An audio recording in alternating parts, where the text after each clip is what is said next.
സുഭാഷിതങ്ങൾ അധ്യായം 16. മനുഷ്യൻ പദ്ധതികൾ വിഭാവനം ചെയ്യുന്നു, അന്തിമമായ തീരുമാനം കർത്താവിൻ്റെതത്രേ. ഒരുവന് തൻ്റെ നടപടികൾ അന്യോന്യമെന്ന് തോന്നുന്നു, കർത്താവ് ഹൃദയം പരിശോധിക്കുന്നു. നിന്റെ പ്രയത്നം കർത്താവിൽ അർപ്പിക്കുക, നിന്റെ പദ്ധതികൾ ഫലമണിയും. കർത്താവ് ഓരോന്നിനെയും നിശ്ചിത ലക്ഷ്യത്തോടെ സൃഷ്ടിച്ചു. അനർത്ഥ ദിനത്തിനു വേണ്ടി അവിടുന്ന് ദുഷ്ടരെയും സൃഷ്ടിച്ചു. അഹങ്കരിക്കുന്നവരോട് കർത്താവിന് വെറുപ്പാണ്, അവർക്ക് ശിക്ഷ കിട്ടാതിരിക്കുകയില്ല തീർച്ച. ആത്മാർത്ഥതയും വിശ്വസ്തതയുമാണ് അധർമ്മത്തിന് പരിഹാരം. ദൈവഭയം തിന്മയിൽ നിന്ന് അകറ്റി നിർത്തുന്നു. ഒരുവന്റെ വഴികൾ കർത്താവിന് പ്രീതികരമായിരിക്കുമ്പോൾ ശത്രുക്കൾ പോലും അവനോട് ഇണങ്ങിക്കഴിയുന്നു. നീതിപൂർവം നേടിയ ചെറിയ ആദായമാണ് അനീതി വഴി നേടിയ വലിയ ആദായത്തെക്കാൾ വിശിഷ്ടം. മനുഷ്യൻ തൻ്റെ മാർഗം ആലോചിച്ച് വയ്ക്കുന്നു, അവൻ്റെ കാലടികളെ നിയന്ത്രിക്കുന്നത് കർത്താവാണ്. രാജാവിൻ്റെ നാവിൽ ദൈവനിശ്ചയം കുടികൊള്ളുന്നു, വിധിക്കുമ്പോൾ അവന് തെറ്റുപറ്റുകയില്ല.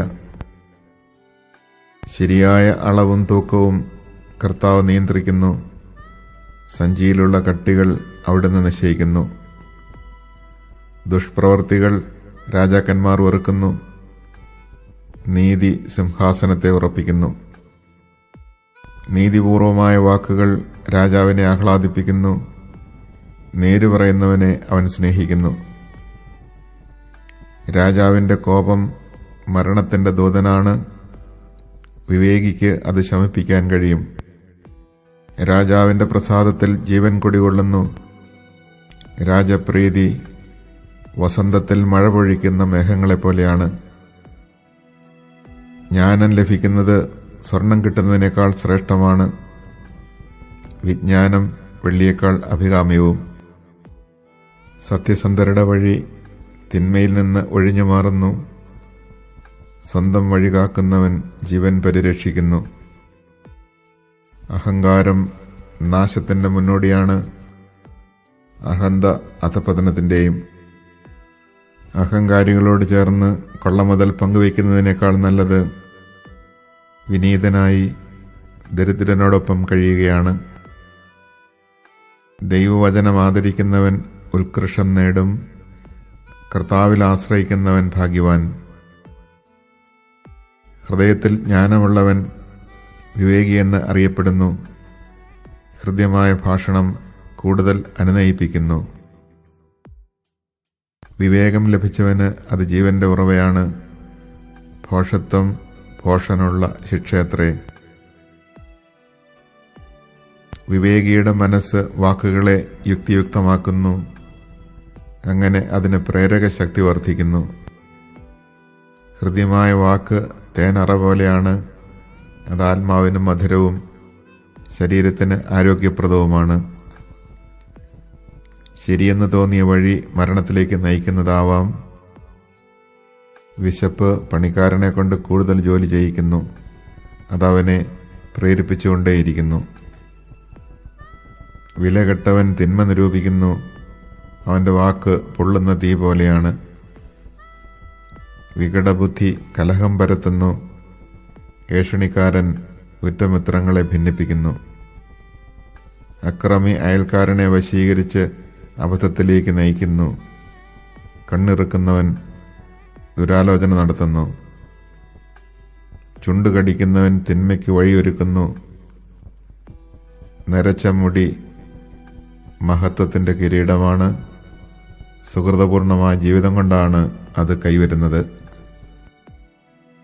ക്ഷമാശീലൻ കരുത്തനേക്കാളും മനസ്സിനെ നിയന്ത്രിക്കുന്നവൻ നഗരം പിടിച്ചെടുക്കുന്നവനേക്കാളും ശ്രേഷ്ഠനാണ്. കാര്യങ്ങൾ തീരുമാനിക്കാൻ കുറിയിടുന്നവരുണ്ട്, അന്തിമമായ തീരുമാനം കർത്താവിൻ്റേതാണ്.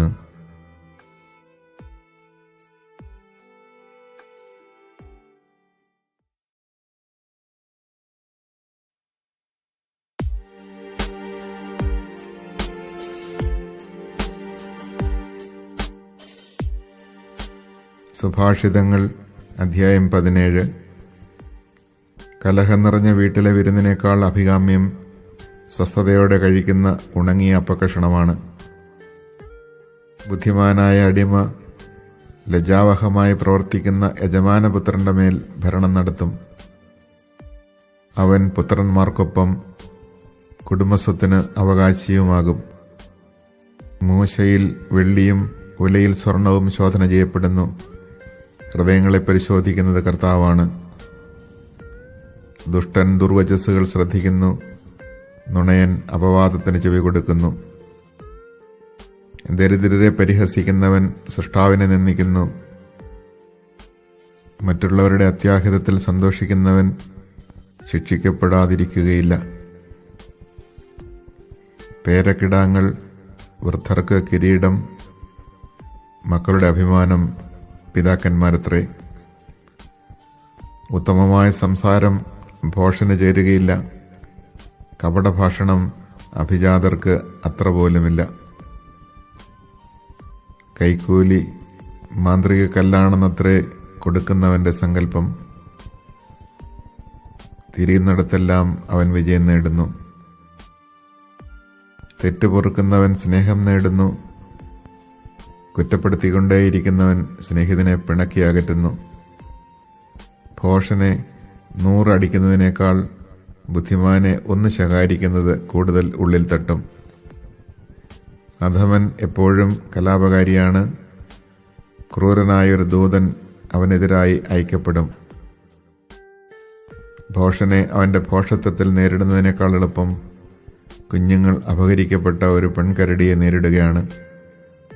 ഉപകാരത്തിന് പകരം അപകാരം ചെയ്യുന്നവൻ്റെ ഭവനത്തിൽ നിന്ന് തിന്മ വിട്ടകലുകയില്ല. കലഹത്തിൻ്റെ ആരംഭം അണ പൊട്ടുന്നത് പോലെയാണ്. കലഹം തുടങ്ങുന്നതിന് മുൻപ് തന്നെ അത് ഒഴിവാക്കിക്കൊള്ളുക. ദുഷ്ടരുടെ പ്രവൃത്തികളെ ന്യായീകരിക്കുന്നവനും നീതിമാന്മാരിൽ കുറ്റം ചുമത്തുന്നവനും ഒന്നുപോലെ കർത്താവിനെ വെറുപ്പിക്കുന്നു. ഭോഷന് ധനമുണ്ടായിട്ടെന്ത് പ്രയോജനം? അവന് ജ്ഞാനം വിലയ്ക്ക് വാങ്ങാൻ കഴിയുമോ? മിത്രം എപ്പോഴും മിത്രം തന്നെ. ആപത്തിൽ പങ്കുചേരാൻ ജനിച്ചവനാണ് സഹോദരൻ. ബുദ്ധിഹീനൻ അയൽക്കാരന് വാക്കുകൊടുക്കുകയും ജാമ്യം നിൽക്കുകയും ചെയ്യുന്നു. നിയമനിഷേധകൻ കലഹപ്രിയനാണ്. വാതിൽ ഉയർത്തിപ്പണിയുന്നവൻ നാശം ക്ഷണിച്ചു വരുത്തുന്നു. കുടിലമാനസൻ ഐശ്വര്യം പ്രാപിക്കുകയില്ല. വികടഭാഷണം നടത്തുന്നവൻ ആപത്തിൽ പതിക്കുന്നു. വിഡ്ഢിയായ പുത്രൻ പിതാവിൻ്റെ ദുഃഖമാണ്. ഭോഷന്റെ പിതാവിന് ഒരിക്കലും സന്തോഷമില്ല. സന്തുഷ്ട ഹൃദയം ആരോഗ്യദായകമാണ്. തളർന്ന മനസ്സ് ആരോഗ്യം കെടുത്തുന്നു. നീതിയുടെ വഴി തെറ്റിക്കാൻ ദുഷ്ടൻ രഹസ്യമായി കൈക്കൂലി വാങ്ങുന്നു. ബുദ്ധിമാൻ ജ്ഞാനോന്മുഖനായിരിക്കുന്നു. ഭോഷന്റെ ദൃഷ്ടി അങ്ങുമിങ്ങും അലഞ്ഞുതിരിയുന്നു. മൂഢനായ പുത്രൻ പിതാവിന് ദുഃഖവും അമ്മയ്ക്ക് കയ്പുമാണ്. നീതിമാന്റെ മേൽ പിഴ ചുമത്തുന്നത് നന്നല്ല. ഉത്തമനെ പ്രഹരിക്കുന്നത് തെറ്റാണ്. വാക്കുകൾ നിയന്ത്രിക്കുന്നവൻ വിജ്ഞനാണ്. പ്രശാന്തമായ മനസ്സുള്ളവൻ ബുദ്ധിമാനത്രേ. മൗനം ഭജിക്കുന്ന മൂഢൻ പോലും ജ്ഞാനിയെന്ന് കരുതപ്പെടുന്നു. അവൻ വായ് പൂട്ടിയിരുന്നാൽ ബുദ്ധിമാനെന്ന് ഗണിക്കപ്പെടുന്നു.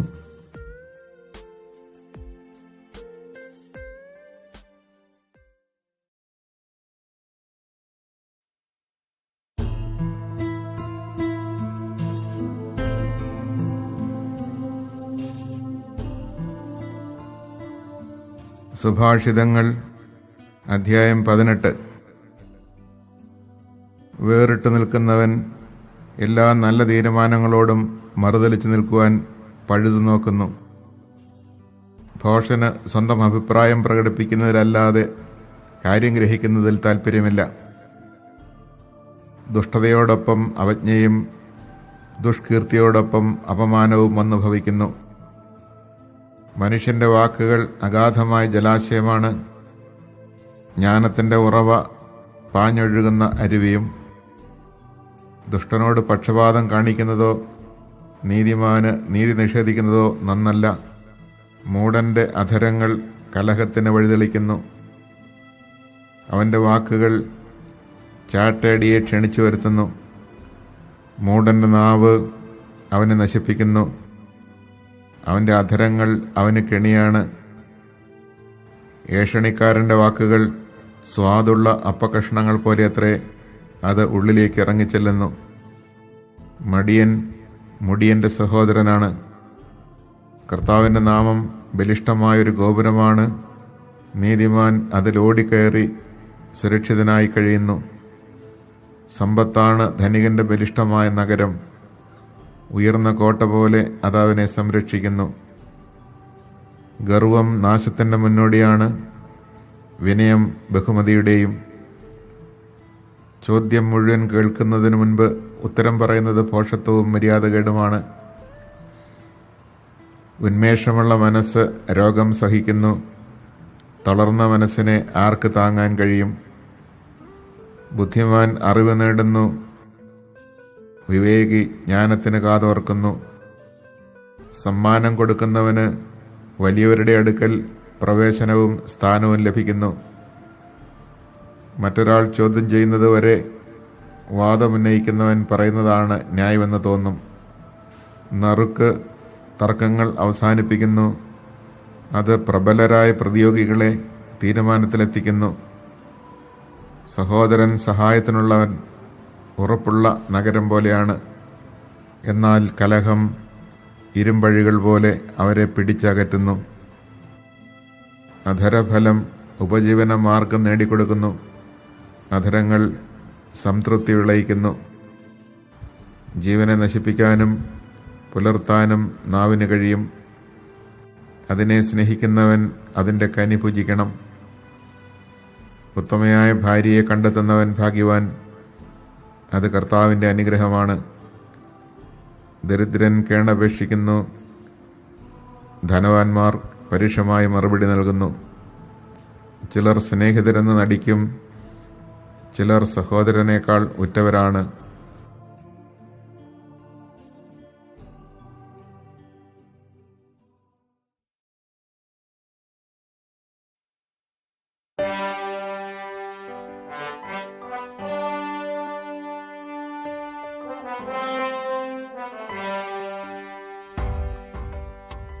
സുഭാഷിതങ്ങൾ അധ്യായം 19.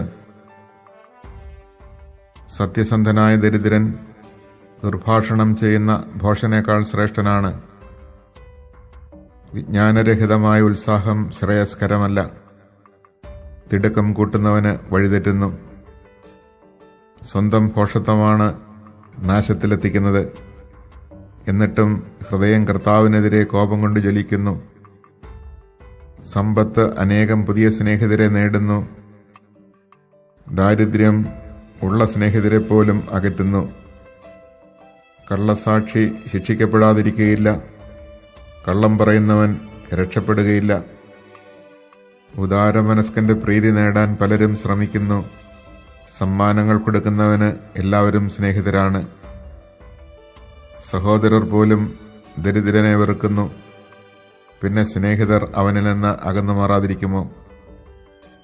അവൻ നല്ല വാക്കുകൾ പറഞ്ഞ് അവരുടെ പിറകെ പോകുന്നെങ്കിലും അവർ വശപ്പെടുന്നില്ല. ജ്ഞാനം നേടുന്നത് തന്നെ സ്നേഹിക്കലാണ്. വിവേകം കാത്തു സൂക്ഷിക്കുന്നവന് ഐശ്വര്യമുണ്ടാകും. കള്ളസാക്ഷി ശിക്ഷിക്കപ്പെടാതിരിക്കുകയില്ല. വ്യാജം പറയുന്നവൻ നശിക്കും. ഭോഷൻ സുഭിക്ഷത അർഹിക്കുന്നില്ല. പ്രഭുക്കന്മാരെ ഭരിക്കാൻ അടിമയ്ക്ക് അത്ര പോലും അർഹതയില്ല. സദ്ബുദ്ധി ക്ഷിപ്രകോപത്തെ നിയന്ത്രിക്കും. തെറ്റുപൊറുക്കുന്നത് അവന് ഭൂഷണം. രാജാവിൻ്റെ കോപം സിംഹഗർജനം പോലെയാണ്. അവൻ്റെ പ്രീതിയാവട്ടെ പുൽക്കൊടിയിലെ മഞ്ഞുതുള്ളി പോലെയും. ഭോഷനായ പുത്രൻ പിതാവിനെ നശിപ്പിക്കുന്നു. ഭാര്യയുടെ കലഹം തുടർച്ചയായ ചാറ്റൽ മഴ പോലെയാണ്. വീടും സമ്പത്തും പിതാക്കന്മാരിൽ നിന്ന് അവകാശമായി കിട്ടുന്നു. വിവേകവതിയായ ഭാര്യയാവട്ടെ കർത്താവിൻ്റെ ദാനമാണ്. അലസത ഒരുവനെ ഗാഠനിദ്രയിലാഴ്ത്തുന്നു. മടിയന് പട്ടിണി കിടക്കേണ്ടി വരും. കൽപ്പന പാലിക്കുന്നവൻ ജീവൻ സംരക്ഷിക്കുന്നു. ഉപദേശത്തെ നിന്ദിക്കുന്നവൻ മൃതിയടയും. ദരിദ്രരോട് ദയ കാണിക്കുന്നവൻ കർത്താവിനാണ് കടം കൊടുക്കുന്നത്. അവിടുന്ന് ആ കടം വീട്ടും. നന്നാകുമെന്ന് പ്രതീക്ഷയുള്ളപ്പോൾ നിന്റെ മകനെ ശിക്ഷിക്കുക. അവൻ നശിച്ചു പോയിക്കൊള്ളട്ടെ എന്ന് കരുതരുത്. കഠിനമായി കോപിക്കുന്നവൻ പിഴ ഒടുക്കേണ്ടി വരും. കോപശീലനെ രക്ഷിക്കാൻ നോക്കിയാൽ അത് ആവർത്തിക്കേണ്ടി വരും. ഉപദേശം കേൾക്കുകയും പ്രബോധനം അംഗീകരിക്കുകയും ചെയ്യുക, നീ ജ്ഞാനിയാകും. മനുഷ്യൻ പലതും ആലോചിച്ചു വയ്ക്കുന്നു.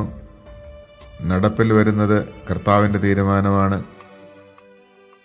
ആരിലും നാം പ്രതീക്ഷിക്കുന്നത് സത്യസന്ധതയാണ്. ദരിദ്രൻ നുണയനേക്കാൾ ഉത്തമനാണ്. ദൈവഭക്തി ജീവനിലേക്ക് നയിക്കുന്നു. ഭക്തൻ ഉപദ്രവം നേരിടാതെ സംതൃപ്തനായി കഴിയുന്നു. അലസൻ കൈ പാത്രത്തിൽ അമഴ്ത്തി വയ്ക്കുന്നു. അത് വായിലേക്ക് കൊണ്ടുചെല്ലാൻ അവന് പ്രയാസമാണ്. പരിഹാസകൻ പ്രഹരമേൽക്കുന്നത് കണ്ട് അല്പബുദ്ധികൾ വിവേകം പഠിക്കും. ബുദ്ധിയുള്ളവൻ ശാസനം കൊണ്ട് തന്നെ വിജ്ഞാനം നേടും. പിതാവിനോട് അതിക്രമം കാട്ടുകയും അമ്മയെ ആട്ടിയോടിക്കുകയും ചെയ്യുന്ന മകൻ അപമാനവും അധിക്ഷേപവും വരുത്തിവെക്കുന്നു. മകനെ, വിജ്ഞാനത്തിൻ്റെ വചനത്തിൽ നിന്ന് വ്യതിചലിക്കണമെന്നുണ്ടെങ്കിൽ മാത്രമേ പ്രബോധനം ചെവിക്കൊള്ളാതിരിക്കാവൂ. വിലകെട്ട സാക്ഷി നീതിയെ നിന്ദിക്കുന്നു. ദുഷ്ടന്റെ വായ അന്യായത്തെ വിഴുങ്ങുന്നു. പരിഹാസകർക്ക് ശിക്ഷാവിധിയും പോഷന്മാരുടെ മുതുകിന് പ്രഹരവും സജ്ജമായിരിക്കുന്നു.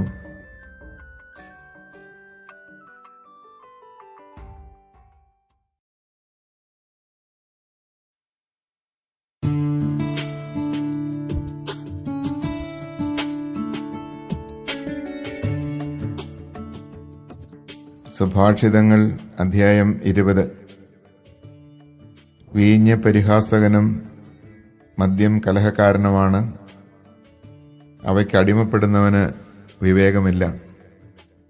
രാജാവിൻ്റെ ഉഗ്രകോപം സിംഹഗർജനം പോലെയാണ്. അവനെ പ്രകോപിപ്പിക്കുന്നവൻ ജീവൻ അപകടത്തിലാക്കുന്നു. കലഹത്തിൽ നിന്ന് ഒഴിഞ്ഞു നിൽക്കുന്നത് ബഹുമതിയാണ്. ഭോഷന്മാർ ശണ്ട കൂട്ടിക്കൊണ്ടിരിക്കും. അലസൻ ഒഴിവുകാലത്ത് നിലമൊരുക്കുന്നില്ല. കൊയ്ത്തുകാലത്ത് തേടി നടക്കും, ഒന്നും ലഭിക്കുകയില്ല. മനസ്സിലുള്ള ആലോചന അഗാധമായ ജലം പോലെയാണ്. ഉൾക്കാഴ്ചയുള്ളവന് അത് കോരിയെടുക്കാം. തങ്ങൾ വിശ്വസ്തരാണെന്ന് പലരും കൊട്ടിഘോഷിക്കാറുണ്ട്. യഥാർത്ഥത്തിൽ വിശ്വസ്തനായ ഒരുവനെ ആർക്ക് കണ്ടെത്താൻ കഴിയും? സത്യസന്ധതയിൽ ചരിക്കുന്ന നീതിമാന്റെ പിൻതലമുറകൾ അനുഗ്രഹിക്കപ്പെട്ടതാണ്. ന്യായാസനത്തിലിരിക്കുന്ന രാജാവ് നോട്ടം കൊണ്ട് എല്ലാ തിന്മകളെയും പാറ്റിക്കൊഴിക്കുന്നു. ഹൃദയം നിർമ്മലമാക്കി പാപത്തിൽ നിന്ന് ശുദ്ധി നേടിയിരിക്കുന്നു എന്ന് പറയാൻ ആർക്ക് കഴിയും? വ്യാജമായ തൂക്കങ്ങളും അളവുകളും ഒന്നുപോലെ കർത്താവ് വെറുക്കുന്നു. തങ്ങളുടെ സ്വഭാവം നിർദോഷവും നീതിയുക്തവുമാണോ എന്ന് ശിശുക്കൾ പോലും സ്വന്തം പ്രവർത്തികളിലൂടെ വെളിപ്പെടുത്തുന്നു. കേൾക്കാൻ ചെവിയും കാണാൻ കണ്ണും കർത്താവാണ് ഇവ രണ്ടും സൃഷ്ടിച്ചിരിക്കുന്നത്. ഉറക്കത്തിന് അടിമയാകരുത്, ദാരിദ്ര്യം നിന്നെ പിടികൂടും. ജാഗരൂകത പാലിക്കുക, നിനക്ക് ധാരാളം ആഹാരം ലഭിക്കും. വാങ്ങുമ്പോൾ മോശം മോശമെന്ന് ഒരുവൻ പറയുന്നു, വാങ്ങിക്കൊണ്ടുപോകുമ്പോൾ അവൻ തന്നെ പ്രശംസിക്കുന്നു. സ്വർണവും വിലയേറിയ രത്നങ്ങളും സുലഭമാണ്, എന്നാൽ ജ്ഞാനവചസ് അമൂല്യരത്നമത്രേ. അന്യന് ജാമ്യം നിൽക്കുന്നവന്റെ കുപ്പായം കൈവശപ്പെടുത്തിക്കൊള്ളുക. പരദേശികൾക്ക് ജാമ്യം നിൽക്കുന്നവനോട് പണയം വാങ്ങിക്കൊള്ളുക. വഞ്ചനയിലൂടെ നേടിയ ആഹാരം ആദ്യം മധുരിക്കുന്നു, പിന്നീട് വായിൽ ചരൽ നിറയും. ആലോചനയോടെ പദ്ധതി തയ്യാറാക്കുക. ബുദ്ധിപൂർവകമായ നിർദ്ദേശമനുസരിച്ച് യുദ്ധം ചെയ്യുക. ഏഷണിക്കാരൻ രഹസ്യങ്ങൾ പുറത്തുവിടുന്നു. ബുദ്ധിശൂന്യമായി സംസാരിക്കുന്നവനുമായി സംസർഗം അരുത്. അപ്പനെയോ അമ്മയെയോ പ്രാകുന്നവന്റെ വിളക്ക് കൂരിരുട്ടിൽ കെട്ടുപോകും. തിടുക്കത്തിൽ കൈവശപ്പെടുത്തിയ സ്വത്ത് അവസാനം അനുഗ്രഹകരമായിരിക്കുകയില്ല. തിന്മയ്ക്ക് പ്രതികാരം ചെയ്യുമെന്ന് പറയരുത്. കർത്താവിൽ ആശ്രയിക്കുക, അവിടുന്ന് നിന്നെ സഹായിക്കും. കള്ളത്തൂക്കം കർത്താവ് വെറുക്കുന്നു, കള്ളത്രാസ് നന്നല്ല. മനുഷ്യന്റെ കാൽവയ്പുകൾ കർത്താവാണ് നിയന്ത്രിക്കുന്നത്. തന്റെ വഴി തന്നെത്താൻ ഗ്രഹിക്കാൻ മർത്തിന് കഴിയുമോ? ഇത് വിശുദ്ധമാണ് എന്ന് പറഞ്ഞ് തിടുക്കത്തിൽ വഴിപാട് നേരുകയും പിന്നീട് മാത്രം അതിനെക്കുറിച്ച് ആലോചിക്കുകയും ചെയ്യുന്നത് ഒരു കെണിയാണ്. ജ്ഞാനിയായ രാജാവ് ദുഷ്ടരെ പറത്തിക്കളയുന്നു, അവരുടെ മേൽ രഥചക്രം പായിക്കുന്നു. മനുഷ്യചേതന കർത്താവ് കൊളുത്തിയ വിളക്കാണ്. അതവന്റെ ഉള്ളറകൾ പരിശോധിക്കുന്നു. ദയയും വിശ്വസ്തതയും രാജാവിനെ സംരക്ഷിക്കുന്നു. നീതി അവന്റെ സിംഹാസനം ഉറപ്പിക്കുന്നു. യുവാക്കളുടെ മഹത്വം അവരുടെ കരുത്താണ്. നരച്ച മുടി വൃദ്ധരുടെ അലങ്കാരവും. മുറിപ്പെടുത്തുന്ന താടനങ്ങൾ ദുശീലങ്ങളെ നിർമ്മാർജ്ജനം ചെയ്യുന്നു. കനത്ത അടി മനസ്സിന്റെ ഉള്ളറകളെ ശുചിയാക്കുന്നു.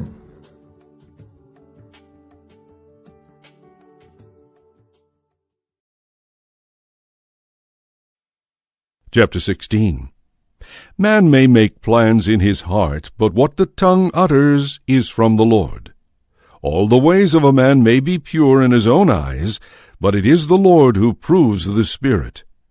Entrust your works to the Lord, and your plans will succeed. The Lord has made everything for his own ends, even the wicked for the evil day. Every proud man is an abomination to the Lord.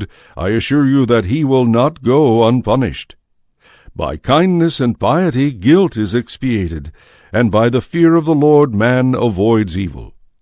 When the Lord is pleased with a man's ways, he makes even his enemies be at peace with him. Better a little with virtue than a large income with injustice. In his mind a man plans his course, but the Lord directs his steps. The king's lips are an oracle, no judgment he pronounces is false. Balance and scales belong to the Lord, all the weights used with them are his concern. Kings have a horror of wrongdoing, for by righteousness the throne endures.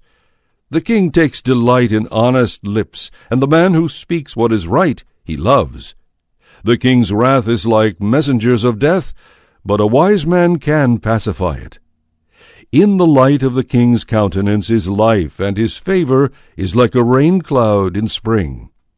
How much better to acquire wisdom than gold! To acquire understanding is more desirable than silver.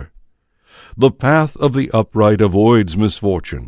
He who pays attention to his way safeguards his life. Pride goes before disaster, and a haughty spirit before a fall. It is better to be humble with the meek than to share plunder with the proud. He who plans a thing will be successful. Happy is he who trusts in the Lord. The wise man is esteemed for his discernment, yet pleasing speech increases his persuasiveness. Good sense is a fountain of life to its possessor, but folly brings chastisement on fools. The mind of the wise man makes him eloquent and augments the persuasiveness of his lips. Pleasing words are a honeycomb, sweet to the taste and healthful to the body. Sometimes a way seems right to a man, but the end of it leads to death. The laborer's appetite labors for him, for his mouth urges him on. A scoundrel is a furnace of evil, and on his lips there is a scorching fire. An intriguer sows discord, and a tale-bearer separates bosom friends. A lawless man allures his neighbor, and leads him into a way that is not good. He who winks his eye is plotting trickery. He who compresses his lips has mischief ready. Gray hair is a crown of glory. It is gained by virtuous living. A patient man is better than a warrior, and he who rules his temper than he who takes a city. When the lot is cast into the lap, its decision depends entirely on the Lord.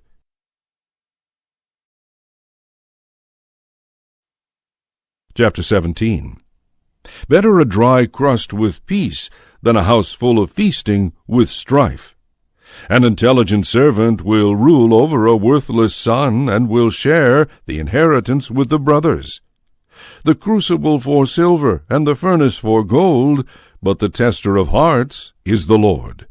The evil man gives heed to wicked lips and listens to falsehood from a mischievous tongue. He who mocks the poor blasphemes his Maker. He who is glad at calamity will not go unpunished. Grandchildren are the crown of old men, and the glory of children is their parentage. Fine words are out of place in a fool, how much more lying words in a noble? A man who has a bribe to offer rates it a magic stone. At every turn it brings him success. He who covers up a misdeed fosters friendship, but he who gossips about it separates friends. A single reprimand does more for a man of intelligence than 100 lashes for a fool.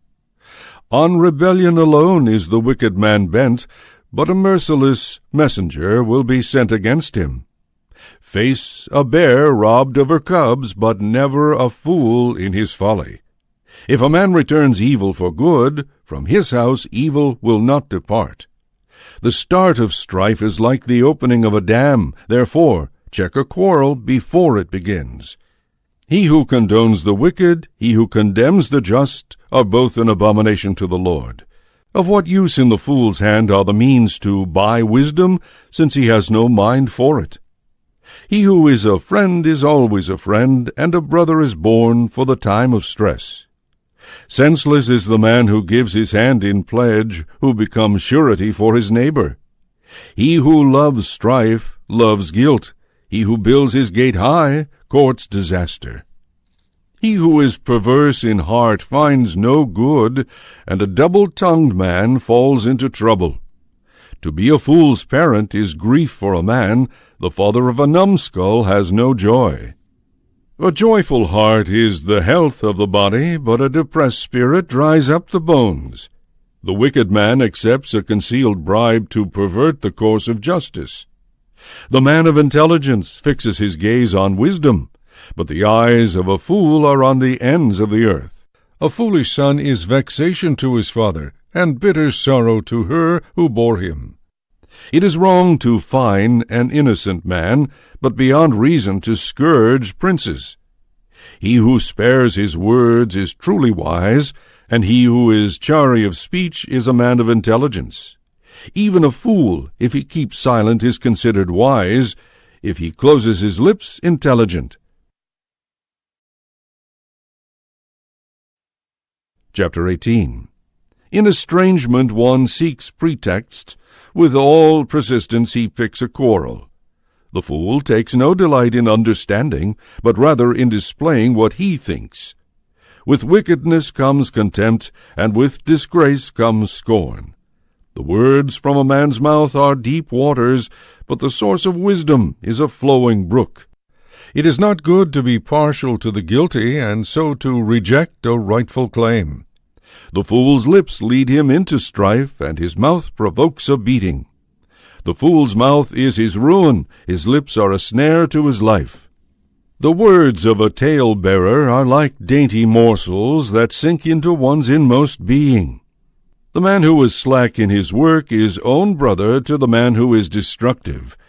The name of the Lord is a strong tower, the just man runs to it and is safe. The rich man's wealth is his strong city, he fancies it a high wall. Before his downfall a man's heart is haughty, but humility goes before honors. He who answers before he hears, his is the folly and the shame. A man's spirit sustains him in infirmity, but a broken spirit who can bear? The mind of the intelligent gains knowledge, and the ear of the wise seeks knowledge. A man's gift clears the way for him and gains him access to great men. The man who pleads his case first seems to be in the right, then his opponent comes and puts him to the test. The lot puts an end to disputes and is decisive in a controversy between the mighty. A brother is a better defense than a strong city, and a friend is like the bars of a castle. From the fruit of his mouth a man has his fill, with the yield of his lips he sates himself. Death and life are in the power of the tongue. Those who make it a friend shall eat its fruit. He who finds a wife finds happiness. It is a favor he receives from the Lord. The poor man implores, but the rich man answers harshly. Some friends bring ruin on us, but a true friend is more loyal than a brother. Chapter 19. Better a poor man who walks in his integrity than he who is crooked in his ways and rich. Without knowledge even zeal is not good, and he who acts hastily blunders. A man's own folly upsets his way, but his heart is resentful against the Lord. Wealth adds many friends, but the friend of the poor man deserts him. The false witness will not go unpunished, and he who utters lies will not escape. Many curry favor with the noble. All are friends of the man who has something to give. All the poor man's brothers hate him. How much more do his friends shun him? He who gains intelligence is his own best friend. He who keeps understanding will be successful. The false witness will not go unpunished, and he who utters lies will perish. Luxury is not befitting a fool, much less should a slave rule over princes. It is good sense in a man to be slow to anger, and it is his glory to overlook an offense.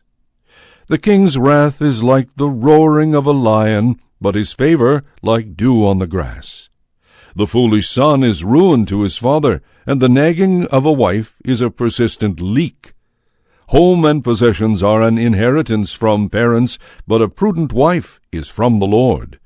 Laziness plunges a man into deep sleep, and the sluggard must go hungry. He who keeps the precept keeps his life, but the despiser of the word will die. He who has compassion on the poor lends to the Lord, and he will repay him for his good deed. Chastise your son, for in this there is hope, but do not desire his death. The man of violent temper pays the penalty. Even if you rescue him, you will have it to do again. Listen to counsel and receive instruction, that you may eventually become wise. Many are the plans in a man's heart, but it is the decision of the Lord that endures. From a man's greed comes his shame. Rather be a poor man than a liar. The fear of the Lord is an aid to life. One eats and sleeps without being visited by misfortune. The sluggard loses his hand in the dish. He will not even lift it to his mouth. If you beat an arrogant man, the simple learn a lesson. If you rebuke an intelligent man, he gains knowledge. He who mistreats his father or drives away his mother is a worthless and disgraceful son. If a son ceases to hear instruction, he wanders from words of knowledge. An unprincipled witness perverts justice, and the mouth of the wicked pours out iniquity. Rods are prepared for the arrogant, and blows for the backs of fools. Chapter 20. Wine is arrogant, strong drink is riotous, none who goes astray for it is wise. The dread of the king is as when a lion roars. He who incurs his anger forfeits his life. It is honorable for a man to shun strife, while every fool starts a quarrel. In seed time the sluggard plows not. When he looks for the harvest, it is not there. The intention in the human heart is like water far below the surface, but the man of intelligence draws it forth. Many are declared to be men of virtue, but who can find one worthy of trust? When a man walks in integrity and justice, happy are his children after him. A king seated on the throne of judgment dispels all evil with his glance. Who can say, I have made my heart clean, I am cleansed of my sin? Varying weights, varying measures are both an abomination to the Lord. Even by his manners the child betrays whether his conduct is innocent and right. The ear that hears and the eye that sees, the Lord has made them both. Love not sleep, lest you be reduced to poverty. Eyes wide open mean abundant food. Bad, bad, says the buyer, but once he has gone his way, he boasts. Like gold or a wealth of corals, wise lips are a precious ornament. Take his garment, who becomes surety for another, and for strangers yield it up. The bread of deceit is sweet to a man, but afterward his mouth will be filled with gravel. Plans made after advice succeed, so with wise guidance wage your war. A newsmonger reveals secrets, so have nothing to do with a babbler. If one curses his father or mother, his lamp will go out at the coming of darkness. Possessions gained hastily at the outset will in the end not be blessed. Say not, I will repay evil. Trust in the Lord, and he will help you. Varying weights are an abomination to the Lord, and false scales are not good. Man's steps are from the Lord. How then can a man understand his way? Rashly to pledge a sacred gift is a trap for a man, or to regret a vow once made. A wise king winnows the wicked, and threshes them under the cartwheel. A lamp from the Lord is the breath of man, it searches through all his inmost being. Kindness and piety safeguard the king, and he upholds his throne by justice. The glory of young men is their strength, and the dignity of old men is gray hair.